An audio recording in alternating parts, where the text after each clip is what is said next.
Hi everyone, I'm Marie. I'm Sarah. And thank you to Kira for inviting us to be part of the Mindful Christmas movement. Today we're going to talk to you about finances and spending when it comes to Christmas. So do you have a budget when it comes to Christmas? Do you save throughout the year and you know what you're going to spend and you have accounted for this so you're okay when it comes to January? Or are you one of those that mindlessly spends? You spend a lot of money, you don't know what you're going to spend, how much you're spending on people, you decide to buy presents for this person, that person, either. Sometimes it's guilty spending, so you feel guilty if you don't buy a present for someone because maybe they're buying a present for you. Do you put a lot of thought into your gifts, or is it that frazzled shopping that I see a lot of people doing, and you're just picking something up for the sake of picking something up? Something that I do myself is give the gift of presents instead of presents. So what that means is that you give the gift of your time, so whether it's meeting someone for a coffee or going for a meal or just giving them your one-on-one attention, catching up with each other, seeing what's going on in each other's lives and being in that moment with that person. I think that means a lot more to some people than by giving a present that that's throwaway really, so something like a perfume or whatever it is. So for example, a gift that you could also give a gift that keeps on giving, so that could be a book.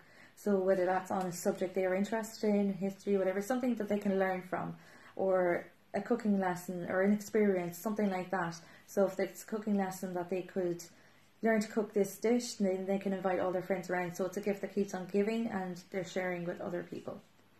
Fantastic, thanks for all those tips, Marie. And I love the idea of the gift that keeps on giving. And for example, would be a book. And one book that really inspired myself and Marie over the last 2 years is a book called Rich Dad, Poor Dad by the self-help author, investor, millionaire Robert Kiyosaki. And it really opened our eyes up to how we spend money, how the poor, the middle class and the rich also spend money as well.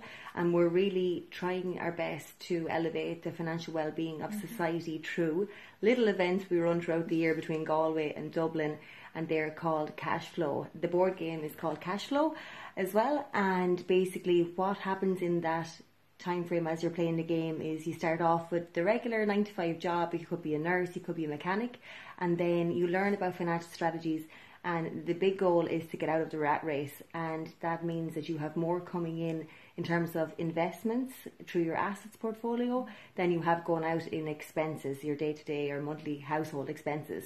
And it's a wonderful game. You learn so much from it, and I think we learn much more when we're being entertained, and that's totally different than what it was like for us back in school. So we really want to have fun and learn about a better financial future for ourselves and for others. So yeah, if you want to come along at any stage, we have games happening in Galway. We have one coming up in December, and we're going to add some links into the details here on the page. And if you want for more information, feel free to get in touch with us or check out the information from the links. And thanks, Kira, for having us at the Mindful Christmas movement. Thanks, Kira, and I hope you all have a lovely Mindful Christmas. Wow! Bye. Bye.